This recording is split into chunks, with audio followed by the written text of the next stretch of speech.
Olá, uma boa noite para você que acompanha o TJ UFSC. Eu sou Susan Rodrigues e na edição de hoje você confere uma reportagem especial sobre a situação orçamentária das universidades federais para 2021.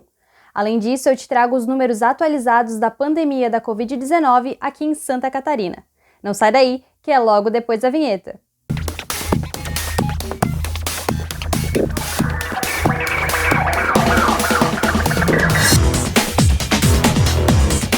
Nós iniciamos o jornal com a informação de que as Filipinas suspenderam a importação de frango do Brasil.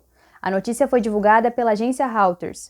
O anúncio foi feito após a prefeitura de Shuazhen, na China, afirmar que havia detectado traços do novo coronavírus na superfície de asas de frango importado de um frigorífico de Santa Catarina.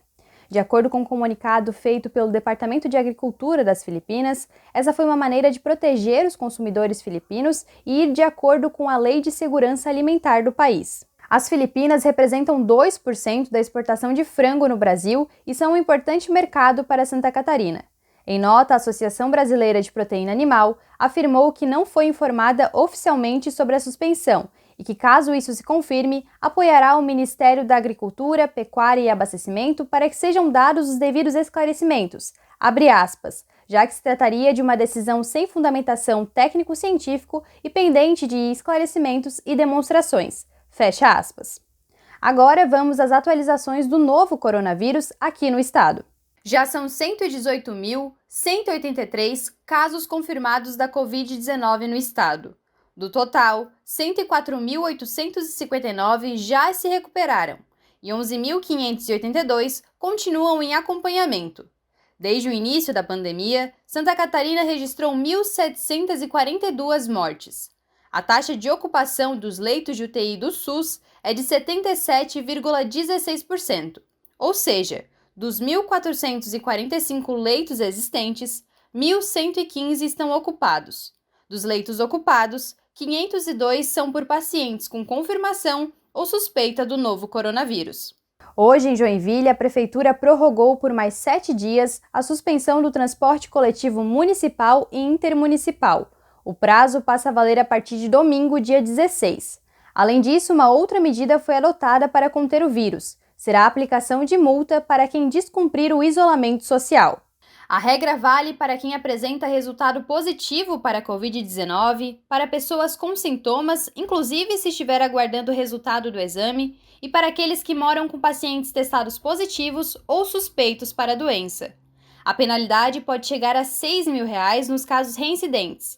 A fiscalização será feita pelos agentes comunitários de saúde, das equipes de atenção primária e da estratégia de saúde da família, por meio de visitas aos pacientes isolados. Caso haja descumprimento da regra, as autoridades sanitárias serão notificadas e o paciente receberá a multa. As informações dos casos confirmados e suspeitos será fornecida por estabelecimentos de saúde públicos e privados.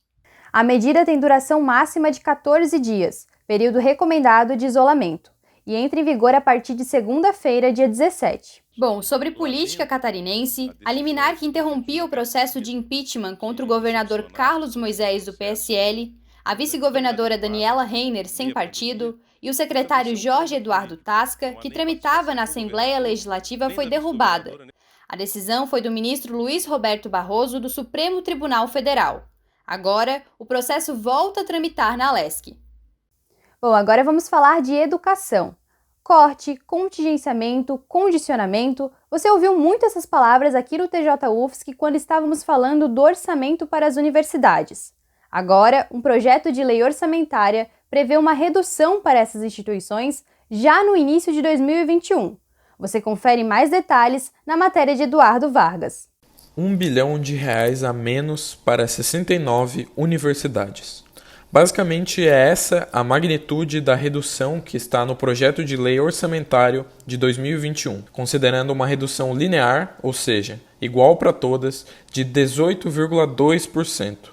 A medida atende a uma requisição do Ministério da Economia, que opera com uma arrecadação de 250 bilhões a menos do que no ano passado, até então, e trabalha em situação de exceção, com algumas isenções fiscais, redução no consumo, além da destinação da verba para medidas como o auxílio emergencial. Segundo nota do Ministério da Educação, o MEC, o corte foi de 18,2% em seu orçamento inteiro, então ele deve ser repassado às instituições com uma redução também de 18,2%. Além disso, a pasta ressalta as dificuldades que devem ser amplas em todo o Planalto. Considerando a redução de 18,2% em todo o orçamento, a Universidade Federal de Santa Catarina deve perder cerca de 25 milhões no custeio, 2 milhões no capital e 9 milhões nos recursos próprios.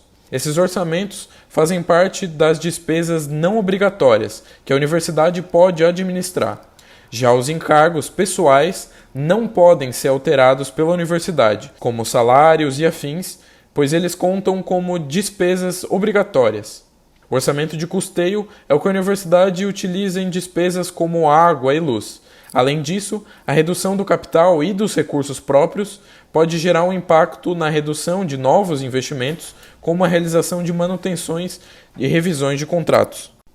A situação desse ano é um pouco diferente da dos anos anteriores, porque agora o orçamento já sai do papel reduzido, então não há possibilidade de um descongelamento ou de um descontingenciamento.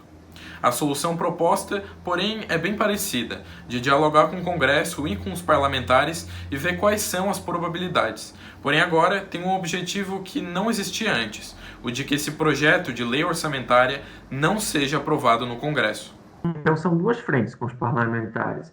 A primeira, mais imediata, é para que quando chegar o projeto ao Congresso, eles consigam não aprovar esse corte e, se o Congresso assim determinar, repor o orçamento da educação, esse seria uma grande conquista.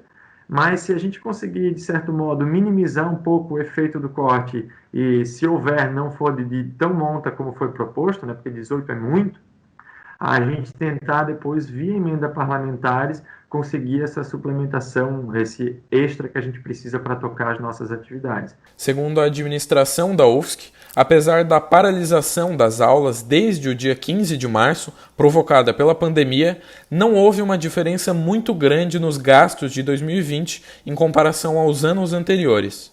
Então, gastos que vinham sendo feitos comumente, por exemplo, com energia elétrica e RU, agora foram direcionados basicamente para assistência estudantil, para compra de equipamentos, para essas questões.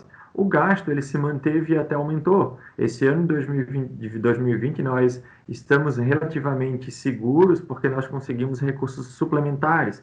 O Ministério da Educação descentralizou para a Universidade Federal de Santa Catarina, assim como para outras instituições, créditos suplementares. Então, nós recebemos para assistência estudantil R$4.280.000 esse ano de suplemento. Então, isso nos deu essa segurança. Então, pense que ano que vem a gente vai ter já 18,2% a menos do que nós tínhamos originalmente esse ano. E esse ano nós tivemos a suplementação para poder dar conta, poder fazer frente. A universidade também antecipa um problema futuro: os gastos adicionais que podem ocorrer em 2021 caso os alunos voltem a frequentar a universidade presencialmente. A nosso ver, absolutamente óbvia, é que um retorno das atividades presenciais em 2021 terá um impacto adicional nas universidades nesses custos, como limpeza, equipamentos de proteção individual, adequação de espaços.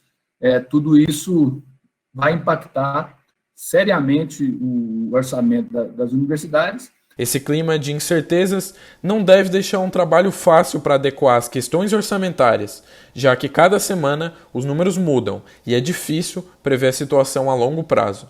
Isso eu posso afirmar. Por que é complexo? Porque os parlamentares eles atendem à questão da educação sempre com muita sensibilidade, mas esse problema de corte também é sensível em outras áreas, como a segurança pública, como a saúde, né? Então, eles vão ter que lidar agora no Congresso com uma falta de recurso e vão ter que gerenciar onde vai ter mais ou menos corte. Então, vai ser uma situação muito delicada e os parlamentares vão ter bastante trabalho para poder fazer essa questão orçamentária fechar. As vozes do governo federal ecoam que há austeridade e pouca arrecadação e que isso se reflete em desemprego, desabastecimento e menores investimentos. No fim do mês, acaba o prazo para os encaminhamentos de todos os projetos orçamentários de 2021. Só a partir de então, saberemos se o rigor e os cortes que foram impostos para a pasta da educação irão afetar outras áreas, como segurança e saúde. Por enquanto, ficam os desafios de adequar um orçamento que cresce em encargos pessoais e deve ter uma redução na arrecadação, com menos dinheiro circulando. A gente espera que essa situação seja reavaliada pelos órgãos responsáveis e que no ano que vem nós possamos retornar às universidades com um orçamento suficiente para dar continuidade às atividades acadêmicas. E com essas informações, o TJ UFSC vai ficando por aqui, mas nós voltamos na segunda-feira. Caso você tenha perdido alguma edição dessa semana, confere aqui na nossa página no Facebook ou no nosso canal no YouTube. Nós também temos atualizações no Instagram e no Twitter. Tenha um excelente fim de semana e tchau, tchau!